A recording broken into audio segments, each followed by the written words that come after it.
Hello everyone, welcome back to MixBest TV. Hope you're having a great day. Before we start, please check the info box down below for my mixing courses on Pro Mix Academy, free plugins, special discounts and offers. And if you want to really learn how to mix and master professionally, click the join button down here, become a MixBest TV member and access all the exclusive content. Also brand new, now we have the super thanks right here. So if you like MixBest TV videos, please use the super thank and support the channel. All right, like I said, I will do a mini series of videos on Atmos. Some are just concept and explain what it is and why it's here to stay. Some will be answers to the most common questions I get, so if you have any question about Atmos, leave it in the comment down below. In this video instead, I'm gonna condense the most common comments that I get whenever I post about Atmos or I talk about Atmos, and in general how many people, I don't want to say in the industry, I think it's mostly home studio people or musicians, see Atmos. For example, Atmos for records, it's nonsense. The idea of taking a format for film purposes and stitching it onto records simply doesn't make any logical sense. Maybe for music, live show videos, but it doesn't add up for records. Also, the only people raving about Atmos are engineers jumping on the bandwagon. To this day, I haven't heard a single consumer talking about Atmos. Some don't even know what it is.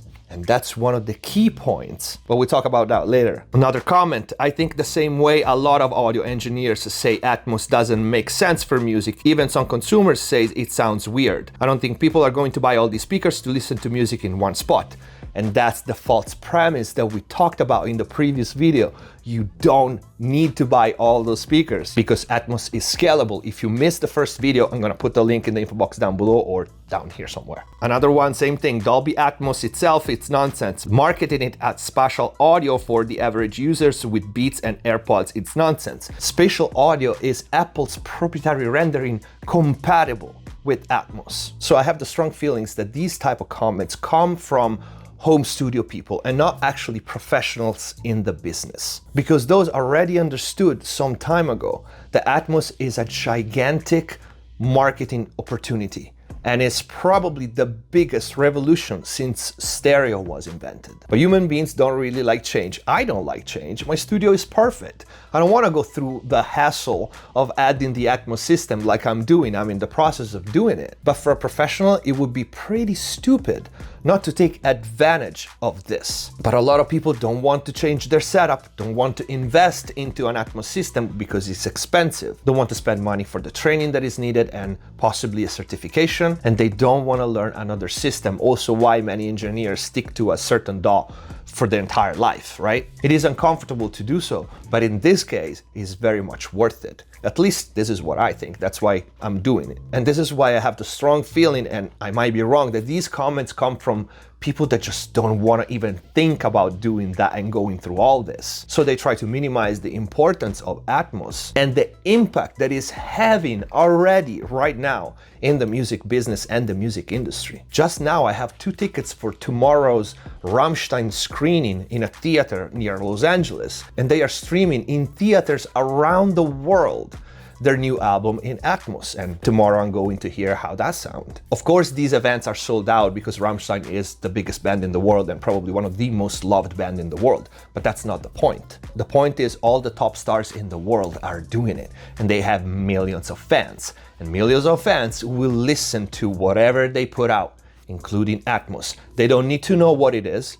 They don't need to know the technicality of it. They only need easy access, which they have with Atmos with just a pair of earbuds or headphones. But the pictures is a lot bigger than this, right? Some engineers, I know some engineers don't like the idea and they say this is just the next fad. But guess what?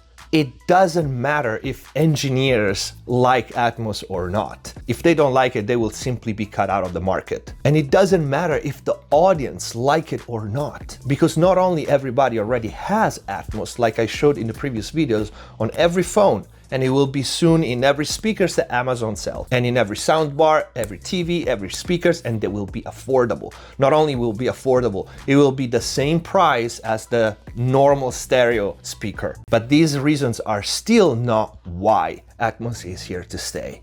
Atmos is here to stay because corporations decided it's here to stay. When brands like Apple, Amazon, Dolby, Tesla, Porsche, they buy into something, a new technology, they will not lose money. starting with the R&D to all the promotion and setting the market for it and so on. They wouldn't have started this at all if they were not sure that they were going to make money. And this is also a great opportunity for music and for musicians. Musicians and artists have a new way to make money by giving the audience an additional version of their music. I think a lot of people are scared that stereo is gonna go away and is gonna be replaced by Atmos. I don't think this is gonna happen for probably the next 20 years. So there's no reason to be scared about it.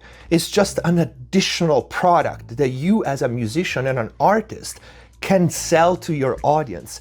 And it would be asinine not to take advantage of this. It's basically very similar to when videos came out and they were saying, oh, video killed the radio.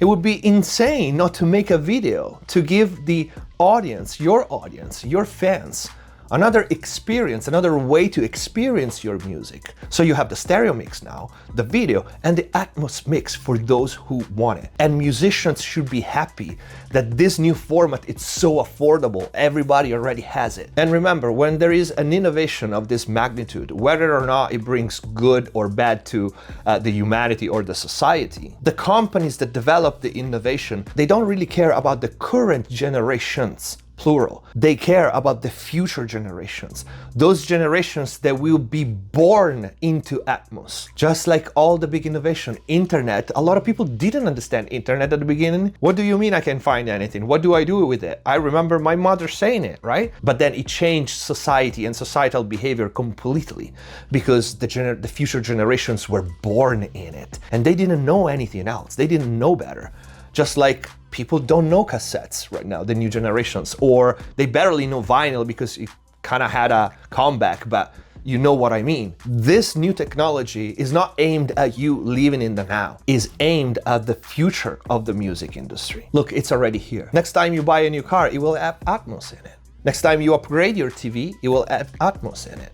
Next time you upgrade anything that makes music, it will have Atmos in it. Now, hopefully they will leave the choice of stereo and Atmos because I myself am a big fan of stereo. Of course, we all are. Our generations all are fan of stereo, and we kind of hear Atmos and it does sound weird. It does sound weird to me too. That's why I'm curious to see how Rammstein tomorrow is gonna sound in Atmos. But again, it sounds weird to us because we know stereo. Probably stereo were sounding odd to people that were used to mono. In this case, Atmos is not a degradation, and probably it sounds weird right now because this is very much experimentation, okay? The technology is fairly new and there will be improvement, I'm sure.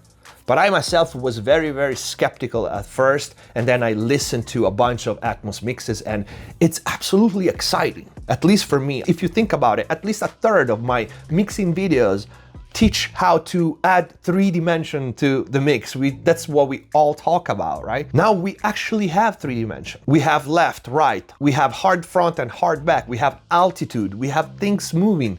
Doesn't get more 3D than that. And again, stereo is not going away anytime soon, nor my stereo rig or the services. In fact, I'm gonna add a second system for Atmos. But I personally find it very exciting, and just an advice to musicians. Guys, you have a new way to sell your music and to give the audience a new way to experience your music. Atmos right now doesn't take away anything from what's existing, and it's beautiful and we like. It just add another opportunity. At the end of the day, what engineers think about Atmos, liking it, not liking it, it's completely irrelevant when big companies like this decided that's the next technology. It's simply gonna happen. If you like this subject, let me know in the comment down below and I can talk more about it. If you have any questions, leave it in the comment down below. And if you like this video, please use the super thank, the new feature, and support the channel. Thank you for watching. Subscribe if you haven't already. See you next time. Hands on my neck, hands grip my throat. Lift me up, man, take control. Heart is so gone.